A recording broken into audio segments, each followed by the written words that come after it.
Cold. So cold. You're not wearing any shoes and your feet are cold.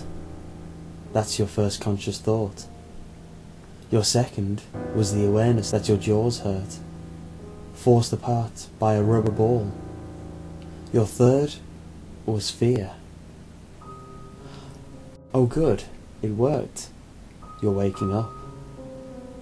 The man, still blurry to your eyes, replaces the syringe on the raised tray table, then turns around, walking into the adjoining bathroom. The sound of a tap running fills the room. I know what you're thinking.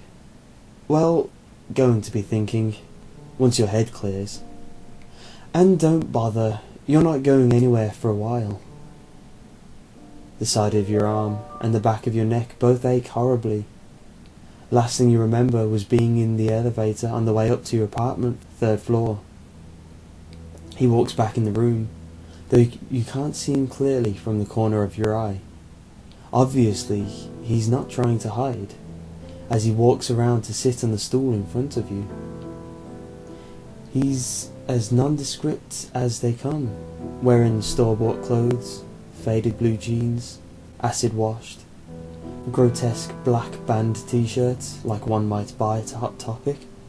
His hair is a bit shaggy. A trim could do him good. His eyes are the only thing really off about him. They are soft, red, like an albino's. You can call me Jeff. He picks up the syringe, a glass and metal one that you might see in the antique store or a museum. He squirts the rest of the liquid into a rag and puts the syringe in his pocket. Don't bother screaming, or I'll kill you. He reaches forward and spins you in the chair. It's an office chair. In the spinning, you get a good look at the room. It's your average college student's apartment. One room with a deadbolt and chain front door. A futon is rolled up, Japanese style, leaning in the corner. A small metal computer desk with a glass top, and a closed laptop sitting on top in another corner. The power supply is curled up neatly underneath it, the cord bound with a Velcro strip. You feel a tugging at your gag in your mouth as he unbuckles it. The ball gag falls out your mouth and you sputter, flexing your jaws and cursing harshly. Your mouth is dry and tacky, tasting of rubber. He swivels the chair back around, and the same piercing gaze meets your eyes, which you glare back into angrily. Why the fuck am I here? Now what did I tell you about shouting? Let's use our inside voices, please. He takes the scalpel away, placing it on the tray table. Now to answer your question, you're here because I want you to be. You're alive because I'm bored. And you better not make me bored enough to find something better to do with you than talk. His eyes are deepened into a darker red. He hadn't blinked the entire time, nor had his expression shifted from the blank look he'd been giving you the entire time you were here. Fine, so what the fuck do you want me to do?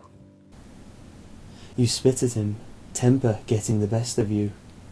You hoped he couldn't sense the fear in your voice, but of course he could. You knew he could smell it like a guilty child coming home reeking of cigarettes. Now there's no sense getting angry, and profanity just shows how limited your vocabulary is. Fuck you. He continues staring at you. Now, that's just rude. He stands up, walking to the back of the office chair and pulling you backwards, the wheels squeaking on the thick carpet. Wait, where are you taking me? You struggle against your bonds. No use. Thick leather cuffs, tight as a second skin. He pulls you into the bathroom and swivels you to look at the shower. You have to bite back your scream. Beautiful, isn't it? A lump of flesh that was once a person. Limbs severed and stacked neatly by the torso. wrapped into a bundle with a length of intestine, blood pooled around it, and the face, its eyes gouged out and tongue pulled neatly through a cut in the throat. Chest carved like a Thanksgiving ham, skinned neatly, the skin scraped clean off the flesh and hung from the shower curtain rail. I would have thought you would appreciate it. You gag, but manage to spit out, What the fuck are you talking about? "Your computer. You have pictures of my work, and others. You post them on image boards, forums." Those are a joke. They're... You struggle for words, even as he sits on the edge of the tub and stares, waiting for an explanation. "They're just for kicks, for fun." You nod furiously. No, they're not. He reaches down to scoop out a bit of the gore from the bathwater and holds it up to you. It's a blue eye with a red nerve running from the back down his red-stained wrist. "Funny, isn't it?" he says, laughing. You retch, but there's nothing in your stomach to throw up. You settle for glaring at him once the retching stops. You're a monster. He grabs you by the chin with his other hand. "Maybe I am." His expression changes drastically from a blank stare to a rictus snarl. "But maybe you're the monster. You see things online and in the television and don't think of them as people. Every single person with their throat cut and their face caved in with a baseball bat. They are people. That..." He turns your head to look at the corpse. "That was a person. Living, breathing, thinking. And if you were to find this on an image board, you'd save it to your gore file and laugh about it to yourself." He dropped the eyeball into the water, where it fell with a plop. "You're just as much of a monster as I am. The difference between us is that I don't find this funny." He shoves you away, and you fall backwards, tied to the chair and unable to right yourself. Hot tears course down your cheek, partly from the force of your retches and partly from Jeff making you realise, making you know that, in truth, you're no worse than him. He rights you. He reaches for the sink.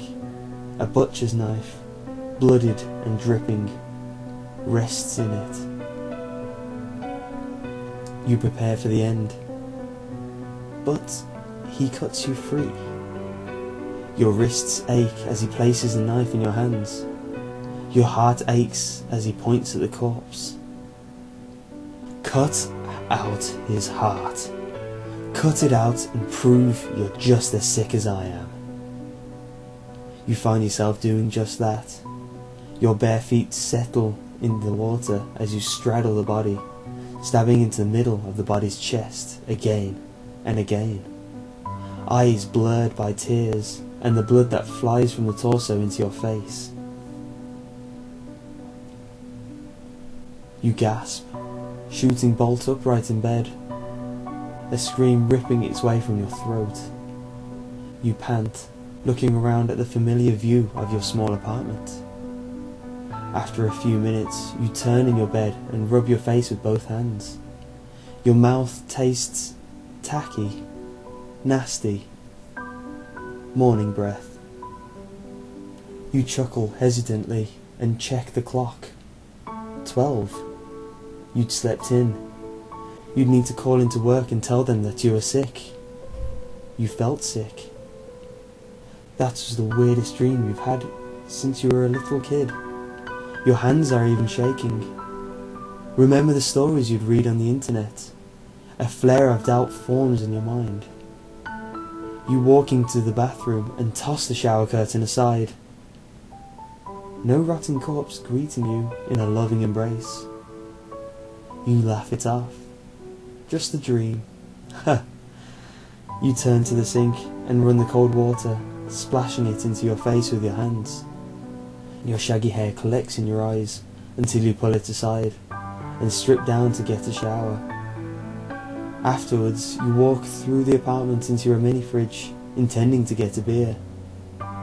You pull the door open and stare in surprise. There, neatly covered in plastic wrap, on a plastic plate, is a human heart, with a ragged bite ripped out of it.